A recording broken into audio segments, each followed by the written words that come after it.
Aqui um vídeo um bocadinho mais teórico. Aqui vamos ver aqui algumas considerações sobre então os nossos exercícios que estamos a trabalhar em C Sharp.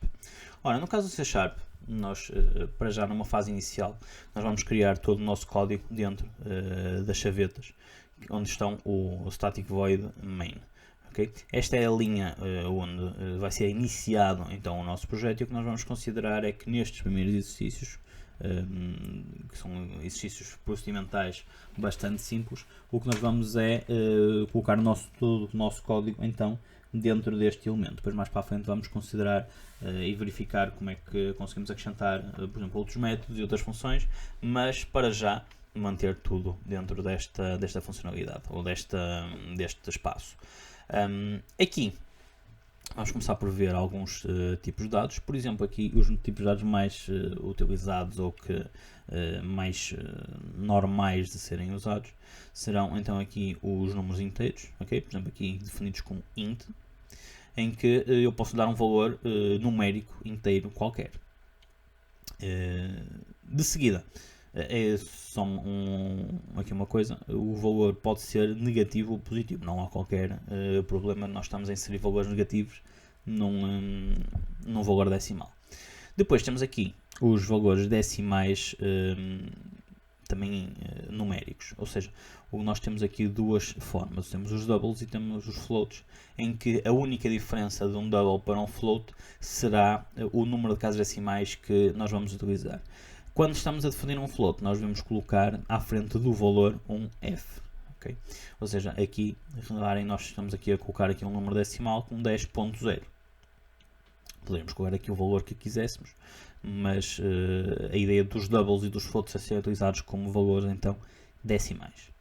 Depois temos aqui os valores de string, que são texto, okay? Será uma cadeia de caracteres, independentemente de ser um caractere, de serem vários caracteres, de ter apenas letras, pode ter letras e números, pode ter símbolos, pode ter os caracteres que nós entendemos, pode inclusive não ter absolutamente nada e será considerado como uma string vazia.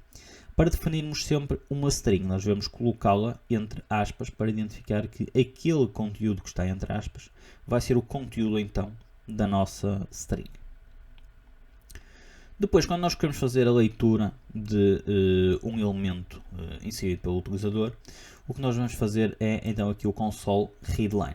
Okay? Este console readline o que nos permite é nós lermos o que é que o utilizador vai escrever na consola. Neste caso, o que nós estamos a fazer é enviar uma mensagem, a fazer um write line, insira um texto, estamos a apresentar esta mensagem ao utilizador e de seguida vamos fazer um read line para ler o que o utilizador vai escrever. E esse valor escrito vai ser guardado, okay? Este igual o que nos permite é atribuir a esta variável texto, que é do tipo string. Vamos guardar dentro dessa variável o que foi lido então pela consola. Caso o valor não seja um valor textual, seja um valor do tipo numérico, nós temos que fazer exatamente a mesma coisa, mas temos ainda que fazer uma conversão. Ou seja, aqui por exemplo nestes dois casos, nós estamos a ler um número, em que neste caso seria um número inteiro, e neste caso estamos a ler um número que seria um número decimal no formato de double. Ora, o que nós temos que fazer? Nós temos que fazer então aqui um parse, e reparem, qual é a diferença entre esta linha e esta aqui em cima? É mesmo esta identificação aqui do int32.parse. Nós temos várias formas de fazer a conversão para valores inteiros, ou vários tipos de valores inteiros. O inteiro 32 bits é o que eu mais uso e é algo que serve perfeitamente para os nossos trabalhos. E basicamente o que eu estou a fazer é verificar aqui então o que é lido no formato textual da nossa consola e vamos converter esse valor para um número inteiro, ou seja, vamos fazer um parse desse valor para um número inteiro e guardar então aqui na variável número. No caso de nós termos um número decimal, nós fazemos exatamente a mesma coisa, mas em vez de int32 colocamos double. Se fosse o valor float, fazemos exatamente a mesma coisa, mas com float. Muito importante não esquecer que aqui nós estamos a utilizar uma função para fazer uma conversão para double, ou seja, este double será com o D maiúsculo, e aqui neste caso nós estamos a definir uma variável do tipo double, ou seja, o double será minúsculo. Okay? É muito importante estas particularidades. Depois, quando queremos escrever um valor, por exemplo, aqui neste caso, estamos a fazer um console write line, o valor da variável número é, e estamos a concatenar, ou seja, estamos a juntar aqui o valor número, ou seja, estamos a ler o valor que está aqui dentro e vai ser apresentado aqui. Ou seja, nós temos aqui o resultado da instrução acima será o valor da variável número é e apresentar então aqui o valor 10. Se eu alterasse aqui o valor para outra coisa qualquer, ele iria ser apresentado então o valor da variável número é e esse valor que eu teria colocado ali em cima. De seguida, algumas operações matemáticas.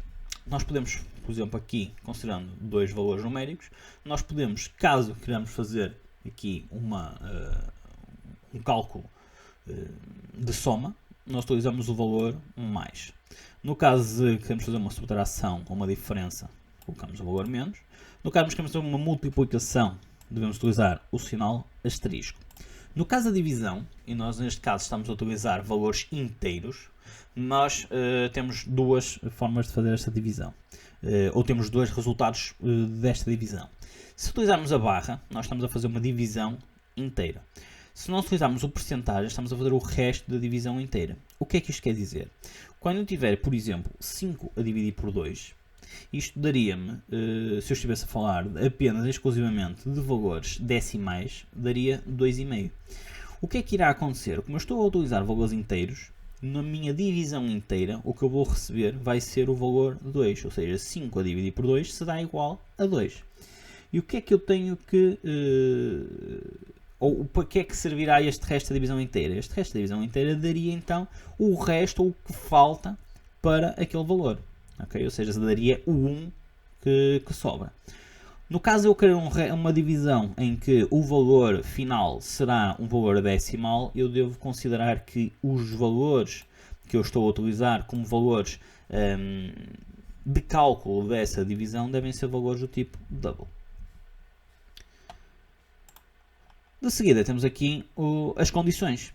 Okay? As estruturas condicionais permitem nós termos vários caminhos ou caminhos diferentes para execução do nosso código. Neste caso aqui, nós estamos a verificar aqui, por exemplo, considerando que teríamos dois números, um N1 e um N2, e nós queríamos então verificar que aquele código que nós teríamos aqui, okay, nós vamos considerar que teríamos aqui algum código a ser executado, aquele código seria executado apenas caso o número 1 fosse maior que o número 2. Okay, vamos imaginar que o número 1 teria o valor 10 e que o valor 2 teria o valor 5.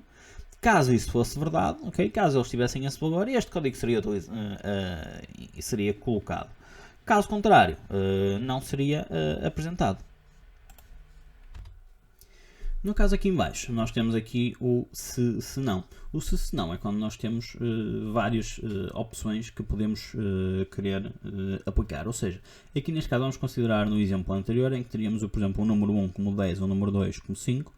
Caso o número 1 lá está fosse maior, ele executaria este bocado de código, mas vamos imaginar que os números estariam alterados, ou seja, que o número 1 seria menor do que o número 2, ou seja, o número 1, por exemplo, 5 e o número 2, 10. Então o que seria executado seria o else, okay? Ou seja, não seria executado este código aqui, seria executado sim este código que teríamos aqui no else, ou seja, teríamos dois caminhos em que seria executado apenas um deles. Podemos ainda acrescentar mais opções. Okay? Por exemplo, aqui em casos de nós temos, por exemplo, um número maior que o outro, ou caso os dois sejam iguais, ou então em outro caso qualquer. Ou seja, nós podemos ter várias condições. As condições não precisam de ser sempre com os mesmos valores, podem ser até com valores diferentes, mas que nós conseguimos encaixar vários if, else, if, uns a seguir aos outros. Nós podemos ter várias condições e as condições que entendermos para fazer então esta escolha. Aqui neste caso, lá está, nós executaríamos este código se o número 1 fosse maior que o número 2. Caso contrário, nós iríamos testar se os dois números são iguais. Se fossem, utilizávamos aqui o código que estaria aqui dentro. Caso não fosse nem o número 1 maior que o número 2, nem eles fossem iguais, ou seja, se o 1 fosse menor que o 2, executaríamos então aqui o código que estava aqui em baixo. Podemos também colocar valores diferentes ifs dentro de uns dos outros e utilizar aqui, neste caso estamos a usar aqui o valor diferente, mas basicamente o que nós estamos aqui a considerar é se o número 1 for maior ou igual ao número 2, e vamos depois verificar, okay? Caso isto seja verdade, vamos verificar se o número 1 é diferente do número 2, e caso seja, então é executado o código que estaria aqui dentro. Depois podemos colocar aqui também else ifs ou else, mas teríamos aqui esta consideração. Uma coisa que faltou aqui só para verificarmos, no caso de nós temos sempre um if, e seja if ou else if, nós temos que sempre dar uma condição entre parênteses. No caso do else, nós não temos nenhuma condição, ok? É caso ou outro caso qualquer seja verdade. Podemos também fazer conjunção de condições. Por exemplo, aqui neste caso, nós estamos a colocar caso o número 1 seja maior que o número 2 ou o número 1 seja igual ao número 2. Okay? Aqui neste caso seria exatamente a mesma coisa que nós temos aqui em cima. Ou seja, nós estamos aqui a fazer se o número 1 for maior ou igual ao número 2. E aqui estamos a cá se o número 1 for maior que o número 2 ou se forem iguais. E poderíamos conjugar aqui condições de is e ous. No caso de nós temos aqui esta hipótese, nós vamos executar este código caso uma das condições, ou pelo menos uma das condições, e aqui nós temos duas, mas podemos ter mais, caso uma dessas condições seja verdadeira. Caso contrário, não vai ser executado, ou seja, se todas as condições forem falsas, não vai ser executadas. No caso do i, obriga-nos a ter que todas as condições têm que ser verdadeiras para que o código seja executado. Caso uma condição seja falsa, o código já não é tratado. Depois temos aqui os ciclos, em que nós temos essencialmente dois tipos de ciclos, depois temos ainda algumas particularidades, mas os principais tipos de ciclos são então o for e o while, em que nós damos um valor inicial, damos uma condição de paragem, ou seja, nós vamos executar aqui neste caso enquanto o número i for menor ou igual a 10 e vamos incrementar de 1 em 1, ou seja, nós vamos executar aqui este código com o i igual a 1, terminamos a execução, passamos o i para 2, incrementamos mais 1 e vamos testar que 2 é menor ou igual que 10, então vamos executar novamente e vamos fazer sempre este passo até esta condição deixar de ser verdadeira, ou seja, quando o i passar a 11, aí o código já não vai executar novamente e vai saltar fora. Ou seja, neste caso específico, nós sabemos que vão ser executadas exatamente 10 vezes o código que temos aqui dentro do nosso ciclo. No caso do while, nós não sabemos quantas vezes é que o nosso código será executado, ou podemos não saber quantas horas será executado. Ou seja, aqui nós temos apenas um teste a verificar se o número for menor do que 100, então vamos executar. Agora vamos imaginar que aqui dentro eu peço ao utilizador insira um número. E o utilizador insere primeiro 1, depois um 2, depois um 50 e depois um 100. Então eu executei este código durante 4 vezes. Se eu chegar aqui e executar exatamente o mesmo código e colocar aqui logo na primeira vez 100, o código só vai ser executado uma vez. Ou seja, em tempo de execução é que eu vou definir quantas vezes é que o meu ciclo vai ser executado. Pronto, e temos aqui um apanhado geral desta parte inicial, destas condições dos ciclos, dos tipos de dados e como é que nós conseguimos colocar então aqui todo o nosso código.